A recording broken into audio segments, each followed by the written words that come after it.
Đêm 27 tháng 12 năm 2025, một trận động đất 7 độ ập vào ngoài khơi bờ đông Đài Loan. Chỉ trong vài phút, đèn báo động bật sáng khắp các nhà máy ở khu công nghệ Tân Trúc, hàng nghìn cỗ máy tự động ngừng chạy. Và ở đầu bên kia thế giới, trong các phòng giao dịch tại New York, Tokyo, Amsterdam, người ta nín thở nhìn về một hòn đảo nhỏ. Vì sao một cơn rung lắc trên hòn đảo đó lại có thể làm chao đảo cả nền kinh tế toàn cầu? Hãy thử tưởng tượng, một buổi sáng, hòn đảo này ngừng hoạt động. Không phải vĩnh viễn, chỉ vài tháng thôi. iPhone mới ngừng sản xuất, các đồ họa biến mất khỏi kệ, xe điện thiếu chip nằm chờ trong bãi, các trung tâm dữ liệu AI ngừng mở rộng. Và theo ước tính của Bloomberg Economics, thế giới có thể mất khoảng 10.000 tỷ đô chỉ trong năm đầu, tương đương 10% toàn bộ của cải nhân loại tạo ra trong một năm. Nặng hơn khủng hoảng tài chính năm 2008, nặng hơn cả đại dịch Covid. Tất cả chỉ vì một công ty trên một hòn đảo. Tên nó là TSMC. Hôm nay, chúng ta sẽ không kể chuyện về những con chip. Chúng ta sẽ kể về nghịch lý kỳ lạ nhất của thế giới hiện đại. Làm sao một công ty trở thành tử huyệt của cả Mỹ lẫn Trung Quốc cùng lúc. Và vì sao? Đây mới là phần lạ. Đối thủ thật sự của TSMC không phải Samsung hay Intel, mà là một thứ vô hình mà tiền không mua được. Trước hết, hãy hiểu TSMC lớn cỡ nào. TSMC, viết tắt của Taiwan Semiconductor Manufacturing Company, không thiết kế chip thương hiệu riêng, không bán điện thoại hay máy tính. Họ chỉ làm đúng một việc, gia công những con chip do người khác thiết kế. Mô hình này gọi là foundry, nghĩa là xưởng đúc. Bạn đưa bản thiết kế, họ biến nó thành con chip thật. Nhưng cái xưởng đúc đó làm ra khoảng 90% số chip tiên tiến nhất hành tinh và gần 99% số chip dùng để huấn luyện những mô hình AI mạnh nhất hiện nay. Cứ 10 con chip cao cấp trong điện thoại, máy tính, xe hơi hay máy chủ AI thì hơn 9 con đi qua nhà máy của họ. Tháng 2 năm 2026, TSMC vượt mốc vốn hóa 2.000 tỷ đô. Công ty đầu tiên của Đài Loan chạm tới con số đó. Riêng quý đầu năm 2026, họ thu gần 36 tỷ đô, tăng 35% so với năm trước, với biên lợi nhuận gộp 66%, một mức sinh lời gần như không nhà sản xuất nào trên đời đạt nổi. Trên thị trường xưởng đúc chip toàn cầu, TSMC chiếm hơn 70% doanh thu. Đối thủ gần nhất là Samsung, chỉ 7%. Đây không phải dẫn đầu, đây là thống trị gần như tuyệt đối. Khách hàng của họ là tất cả những cái tên bạn biết: Apple, Nvidia, AMD, Qualcomm, Broadcom. Và một chi tiết mới rất đáng chú ý. Năm 2025, Nvidia soán ngôi Apple để thành khách hàng lớn nhất của TSMC, chiếm gần 1/5 doanh thu. Giờ Nvidia không chỉ nhờ TSMC làm chip đồ họa, còn chip xử lý trung tâm mới tên Vera, trái tim của nền tảng AI Vera Rubin ra mắt năm 2026, cũng do chính TSMC sản xuất. Nói cách khác, cả thế giới công nghệ đang dựa lưng vào một nhà cung cấp duy nhất, một điểm gãy duy nhất. Để hiểu vì sao điều đó nguy hiểm đến thế, ta phải quay lại gần 40 năm trước, với một người vừa nếm mùi thất bại trên đất Mỹ. Năm 1985, một người đàn ông 54 tuổi tên Trương Trung Mưu, tiếng Anh là Morris Chang, rời nước Mỹ về Đài Loan. Ông vừa trải qua một thất bại lớn. Sau 25 năm cống hiến cho Texas Instruments, một hãng bán dẫn hàng đầu nước Mỹ, ông bị vượt mặt trong cuộc đua giành ghế tổng giám đốc.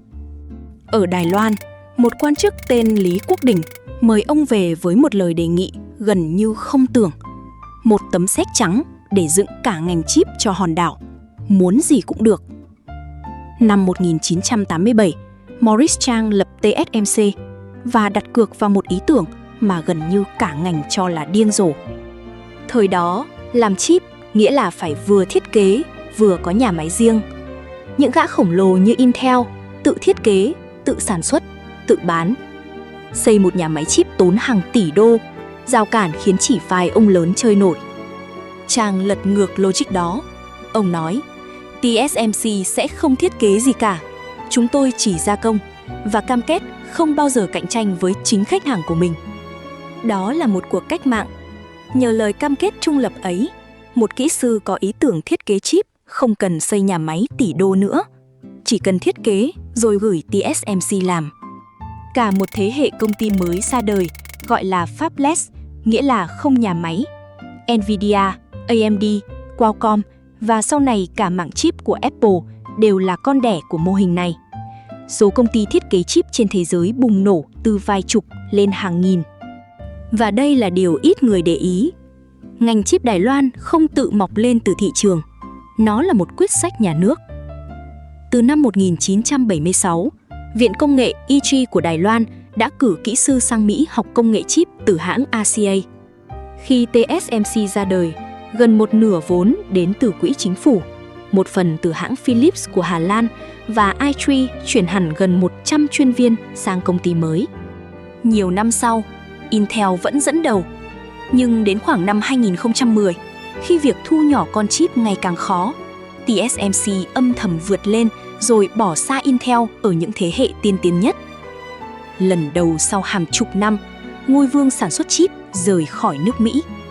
Vì sao Intel, với hàng trăm tỷ đô và những kỹ sư giỏi nhất, lại không giành lại được? Câu trả lời chính là nghịch lý đầu tiên. Nghịch lý thứ nhất, đối thủ thật sự của TSMC không phải Samsung hay Intel, mà là gần 40 năm bí quyết mà tiền không mua được. Nói thẳng, máy móc để làm chip, ai có tiền đều mua được. Cỗ máy quan trọng nhất, máy quang khắc cực tím, gọi tắt là EUV, do một công ty duy nhất ở Hà Lan tên ASML bán ra. TSMC mua nó, Samsung mua nó, Intel cũng mua nó. Cùng một cái máy. Vậy tại sao cùng máy mà người làm được, người không? Vì làm chip ở mức tinh vi nhất không phải chuyện máy móc mà là chuyện bí quyết. Hàng nghìn thông số nhỏ trong quy trình mà chỉ kinh nghiệm thực chiến mới biết. Nhiệt độ chính xác bao nhiêu, hóa chất pha thế nào, xử lý lỗi ra sao. Người trong ngành gọi đó là yield, tức tỷ lệ chip đạt chuẩn trên mỗi tấm bán dẫn. Yield cao thì lãi đậm, yield thấp thì lỗ nặng. Con số này nói lên tất cả. TSMC đạt yield trên 80%. Còn SMIC, hãng chip lớn nhất Trung Quốc, dù được nhà nước đổ tiền không tiếc, vẫn loay hoay ở mức 30-40% với công nghệ tương đương. Cùng tham vọng, cùng quyết tâm, nhưng thiếu cái bí quyết tích lũy qua hàng chục năm. Còn Intel đã chi hơn 100 tỷ đô để giành lại vị thế, nhưng tính đến đầu năm 2026, mảng xưởng đúc của họ chỉ kiếm 174 triệu đô từ khách bên ngoài. Cùng kỳ, TSMC kiếm gần 36 tỷ, chênh nhau hơn 200 lần. Vì sao bí quyết đó không mua được? Vì nó nằm trong một vòng lặp mà chỉ kẻ dẫn đầu mới có. TSMC nhiều khách nhất nên làm nhiều loại chip nhất, gặp nhiều lỗi nhất, học được nhiều nhất nên yield cao nhất, nên lại càng nhiều khách. Và kỹ sư giỏi nhất luôn muốn làm ở nơi công nghệ tiên tiến nhất, nên nhân tài cũng tự chảy về. Một vòng xoáy tự củng cố mà tiền không mua tắt được. Giới đầu tư gọi đó là MOAT, hào nước bảo vệ lâu đài. Hào của TSMC không phải máy móc, nó vô hình, và đó là loại hào sâu nhất. Nhưng đây là nơi câu chuyện trở nên thú vị, vì kẻ nắm tử huyệt của cả thế giới lại có tử huyệt của riêng mình. Nghịch lý thứ hai, TSMC có thể bóp nghẹt Apple, Nvidia, AMD nếu muốn, nhưng chính TSMC lại bị một công ty Hà Lan bóp nghẹt. Nhớ cỗ máy EUV vừa nói trước, công ty ASML là nơi duy nhất trên trái đất làm được nó. Không phải một trong vài hãng, là duy nhất. Hai đối thủ Nhật là Nikon và Canon đã bỏ cuộc từ hơn 10 năm trước vì quá khó. Mỗi cỗ máy EUV thế hệ mới giá hơn 350 triệu đô, được coi là một trong những cỗ máy tinh vi nhất mà loài người từng chế tạo. Không có máy, linh kiện và dịch vụ của ASML thì dù giỏi đến đâu, TSMC cũng không làm nổi một con chip tiên tiến. Chính Bộ trưởng Quốc phòng Đài Loan từng thừa nhận thẳng điều này. Quyền lực của thế giới chip không nằm ở một điểm mà là một chuỗi điểm nghẽn nối nhau. ASML ở Hà Lan, TSMC ở Đài Loan, mỗi mắt xích đều có thể là tử huyệt. Nhưng tử huyệt lớn nhất của TSMC có lẽ không phải công nghệ, mà là địa lý. Gần như toàn bộ năng lực sản xuất tinh vi nhất của họ nằm trên một hòn đảo, ngay trên vành đai động đất. Trận 7 độ tháng 12 năm 2025 mà chúng ta mở đầu chỉ là một trong nhiều lần. Năm 2024, một trận 7,2 độ đã làm hỏng khoảng 20.000 tấm bán dẫn chỉ trong vài phút rung lắc. Nghịch lý thứ nhất. Chưa hết, làm chip cần cực nhiều nước siêu sạch và điện. Năm 2021, một đợt hạn hán khiến các hồ chứa quanh khu công nghệ Tân Trúc cạn xuống mức thấp kỷ lục, đe dọa cả dây chuyền. Tất cả, động đất, nước, điện, đều dồn vào cùng một hòn đảo, ngay sát nách một cường quốc vẫn coi hòn đảo đó là lãnh thổ của mình. Cỗ máy quan trọng nhất của nền kinh tế số toàn cầu lại đặt ở một trong những nơi mong manh nhất. Và điều đó dẫn thẳng tới nghịch lý cuối cùng, nguy hiểm nhất. Nghịch lý thứ ba. Chính sự quan trọng của TSMC vừa bảo vệ Đài Loan, vừa biến nó thành con tin. Có một khái niệm nổi tiếng tên là lá chắn silicon. Ý tưởng thế này, vì TSMC quá quan trọng, vì phá nó là phá kinh tế cả Mỹ lẫn Trung Quốc cùng lúc, nên không bên nào dám để chiến tranh nổ ra ở Đài Loan. Còn chip trở thành tấm khiên bảo vệ hòn đảo, hiệu quả hơn cả quân đội. Nghe rất hợp lý, nhưng nó có vết nứt. Vết nứt thứ nhất, Trung Quốc không nhất thiết phải xâm lược. Họ có thể phong tỏa, dùng hải cảnh kiểm tra mọi con tàu rời cảng, bóp nghẹt hòn đảo mà không cần nổ một phát súng. Chip vẫn được làm, nhưng không xuất đi đâu được, trừ khi Bắc Kinh cho phép. Theo ước tính, ngay cả một cuộc phong tỏa như vậy cũng có thể thổi bay gần 3.000 tỷ đô của kinh tế thế giới. Vết nứt thứ hai còn lạnh người hơn. Có hẳn một bài nghiên cứu của giới quân sự Mỹ đề xuất rằng nếu Trung Quốc xâm lược, Đài Loan nên tự phá hủy TSMC, biến hòn đảo thành một cái tổ chim vỡ, không còn gì giá trị để chiếm. Khi tài sản quý nhất của bạn bị bàn tính phương án cho nổ tung, thì nó không còn chỉ là lá chắn, nó cũng là một quả bom. Và đây là phần thời sự nhất. Lá chắn silicon đang mỏng dần. Không phải vì chiến tranh, mà vì chính trị kinh tế. Chính quyền Trump tố Đài Loan đã cướp ngành chip của nước Mỹ. Đầu năm 2026, Mỹ áp thuế 25% lên chip tiên tiến và dọa nâng lên 100% với những hãng không chịu xây nhà máy trên đất Mỹ. Bộ trưởng Thương mại Mỹ công khai mục tiêu 50-50, một nửa số chip nước Mỹ dùng phải được làm trong nước. Dưới sức ép đó, TSMC cam kết rót tổng cộng 165 tỷ đô vào bang Arizona, khoản đầu tư nước ngoài lớn nhất lịch sử nước Mỹ. Nhưng nghịch lý nằm ở chỗ, càng kéo sản xuất rời khỏi Đài Loan, lá chắn silicon càng mỏng. Khi nước Mỹ không còn phụ thuộc hòn đảo nữa, liệu họ còn tha thiết bảo vệ nó như xưa? Đó là câu hỏi mà Đài Bắc đang phải tự hỏi mỗi đêm.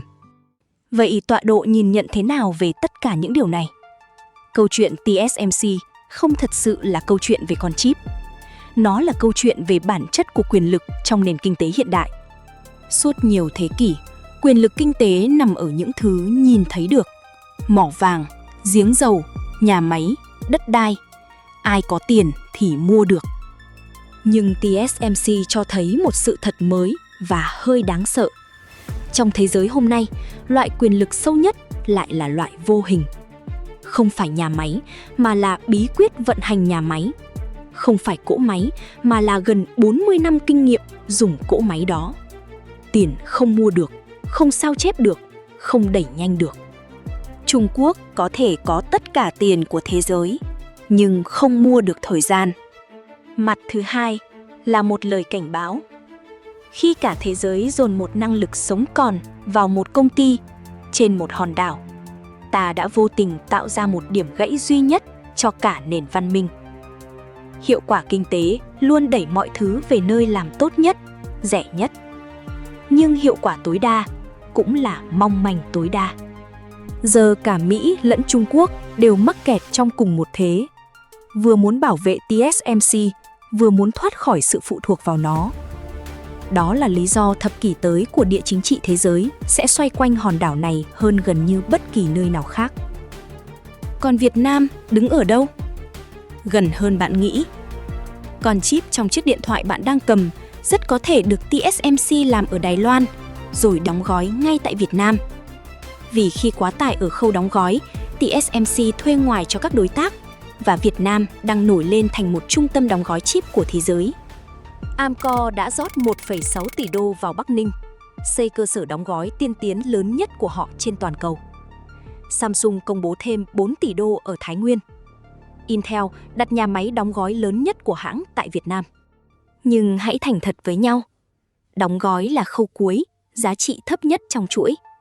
Phần giá trị cao nhất, phần bí quyết, vẫn nằm ở Đài Loan. Câu hỏi thật cho Việt Nam không phải là đã có mặt trong chuỗi hay chưa, mà là chúng ta sẽ mãi làm cái phòng sau ở khâu cuối hay leo lên những nấc thang giá trị cao hơn? Câu trả lời sẽ định hình vị trí của Việt Nam trong nền kinh tế công nghệ 30 năm tới. Vậy số phận của hòn đảo quyền lực nhất hành tinh sẽ đi về đâu? Có 3 kịch bản. 1. Nhiều khả năng nhất, TSMC giữ vững ngôi vương. Nhu cầu AI tiếp tục bùng nổ, công nghệ 2 nanomet ra đúng hẹn, không ai bắt kịp về cả bí quyết lẫn quy mô. Rủi ro lớn nhất không phải đối thủ mà là động đất và địa chính trị. 2. Đang diễn ra ngay lúc này, phi tập trung hóa dần dần. Sản xuất chảy bớt sang Mỹ, Nhật, Đức, đóng gói chảy sang Việt Nam và Đông Nam Á. Đài Loan vẫn giữ phần tinh hoa nhất, nhưng lá chắn silicon mỏng đi từng năm. 3. Xác suất thấp nhưng hậu quả khủng khiếp nhất. Một cú sốc Đài Loan, phong tỏa hoặc xung đột. Khi đó, cái giá không tính bằng phần trăm tăng trưởng, mà bằng nghìn tỷ đô bốc hơi và một cuộc suy thoái toàn cầu chưa từng có. 3 kịch bản, một hòn đảo, và cả thế giới đang nín thở chờ xem kịch bản nào thành sự thật. Chúng ta vẫn quen nghĩ quyền lực nằm ở quân đội, ở dầu mỏ, ở những thứ to lớn và nhìn thấy được. Nhưng câu chuyện TSMC nhắc ta một điều khác. Đôi khi, tử huyệt của cả thế giới chỉ nằm gọn trong vài tòa nhà, trên một hòn đảo, được giữ bởi một thứ bí quyết mà tiền không mua nổi. Theo bạn, thế giới nên làm gì với một điểm gãy nguy hiểm như vậy? Cố sao chép nó hay học cách sống chung với nó? Hãy để lại suy nghĩ của bạn ở phần bình luận. Và nếu muốn cùng tọa độ tiếp tục giải mã những tọa độ quyền lực của thế giới, hãy đăng ký kênh. Chúng tôi sẽ ở đây